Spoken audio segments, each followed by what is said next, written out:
Bodies preserved in glass coffins, a forbidden island crawling with lab-bred monkeys, and a Scottish island soaked in anthrax. These are disturbing photos taken in banned places. What we're showing here are some of the only images ever taken inside Kumsusan Palace of the Sun in North Korea. This is the mausoleum where Kim Il-sung and Kim Jong-il are preserved in glass coffins. As you can imagine, the whole place is under extremely tight control by the government, and forget about taking photos. Cameras are completely banned, so anything you see from inside is super rare. The few images that have leaked are mostly from the 90s and not the best quality.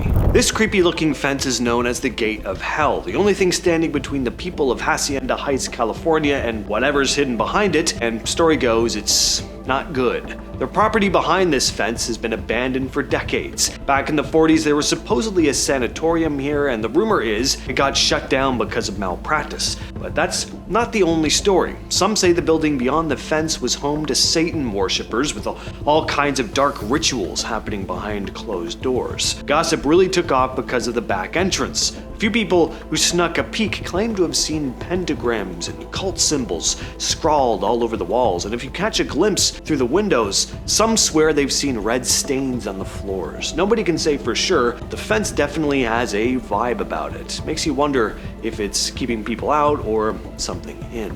This creepy looking place sits on an island called Año Nuevo. You'll notice with a lot of these pictures, they're taken from the mainland. That's because this island is completely off limits. This is a tiny island between San Francisco and Santa Cruz. It's one of the most important breeding spots for northern elephant seals and the endangered Steller's sea lions. And because there are so many seals and sea lions hanging out, great white sharks are often spotted in the waters nearby too. It's part of the Año Nuevo State Reserve. The surrounding waters are included in 2 marine conservation areas. Geologically, the island hasn't always been an island. Back in the 1700s, it was actually part of the mainland, and over time, a channel formed and separated it. People cannot just visit here. Access is strictly limited to research teams approved by the University of California, which manages the island with the State Parks Department. There are a few abandoned buildings from the late 1800s, like a foghorn station and a residence and an old lighthouse tower that was knocked down because it was falling apart and threatening the wildlife.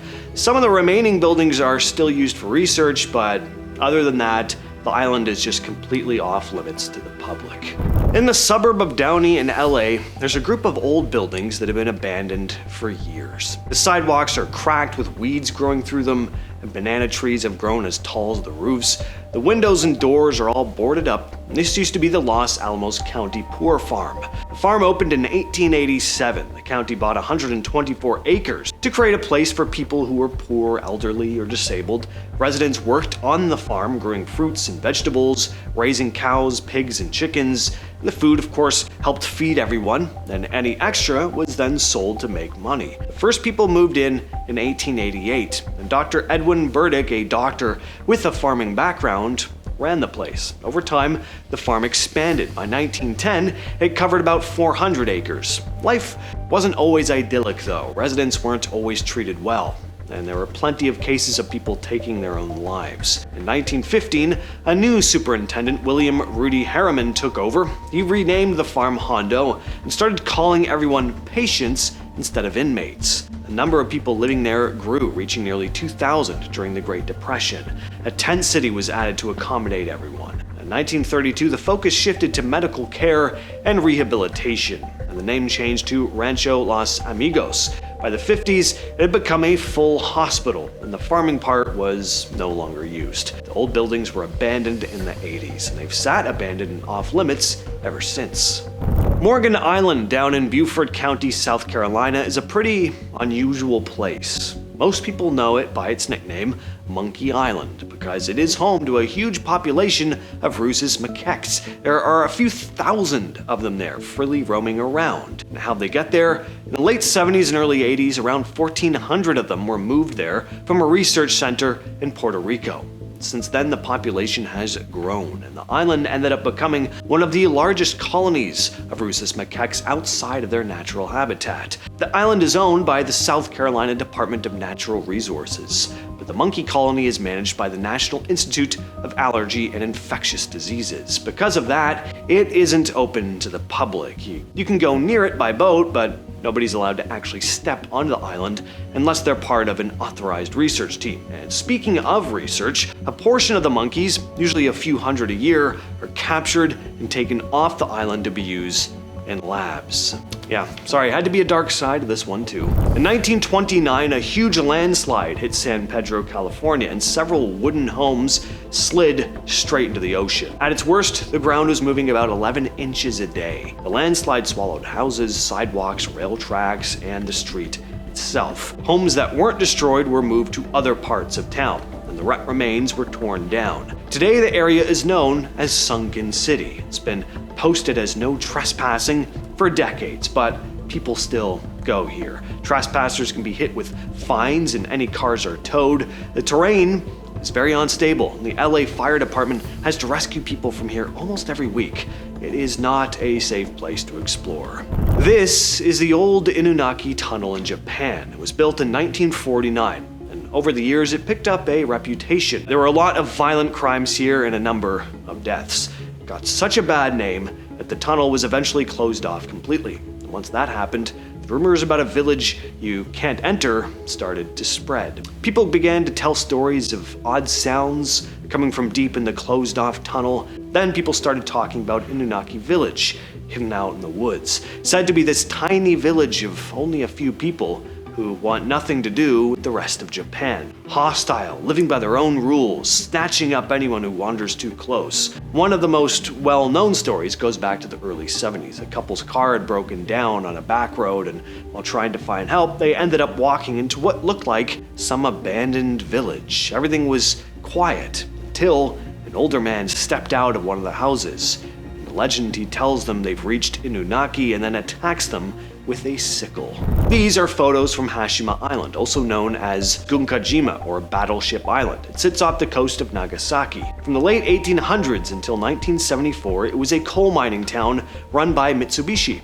At its peak, thousands of miners and their families lived here. Concrete apartment blocks, a school, hospital, community hall. It was a condensed, self-contained city built right on a tiny island. But when coal became less valuable and the mines dried up, Mitsubishi shut everything down in 1974. Everyone left almost overnight. For decades, the island was off limits, but in 2009, parts of it were opened for tours, but there are still lots of buildings that are just too dangerous to explore. Next up is Nichitsu, which most people call Nichitsu Ghost Town. It sits deep in the mountains of Saitama, Japan. It used to be a tin mining town. The workers and their families lived right on site because the nearest cities were a long drive away. But sometime in the 80s, everyone left. There isn't one clear explanation for why. With mining towns, it's usually something practical, like the ore running out, the company shutting down, but there's no story of that happening. Whatever the reason though, the population dropped to zero and the buildings were just left as is. What people talk about the most now is the abandoned hospital, because that's where a lot of strange stories come from. All your typical ghostly fare, but there's also a doctor's office inside that still has actual medical specimens the staff never removed when the place closed, like preserved organs sitting in jars. There used to be a jar with a human brain too, but somebody took that one home with them. The rest of the town is still standing. It's just very worn down. Old houses with their furniture still in place, classrooms with books on the shelves. The usual frozen in time feeling you get in abandoned towns. There aren't many photos taken on this island, and reading this sign becomes very clear why.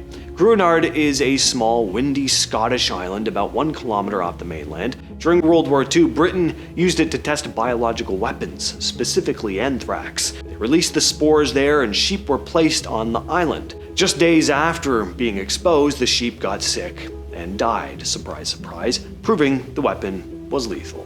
The government tried to contain it by burying or burning the infected animals, but the anthrax spores were not that easy to get rid of. Because of the contamination, Gruinard was quarantined for decades. In the 80s, activists calling themselves the Dark Harvest Commandos threatened to spread a bunch of contaminated soil unless the government cleaned it. So in response, scientists sprayed tons of diluted formaldehyde over the island and removed the worst topsoil. In 1990, it was officially declared the island was safe again, but yeah, people still don't really go here. Wonder why. With all that set up in your host, I'll catch you, yes you specifically, in the next video.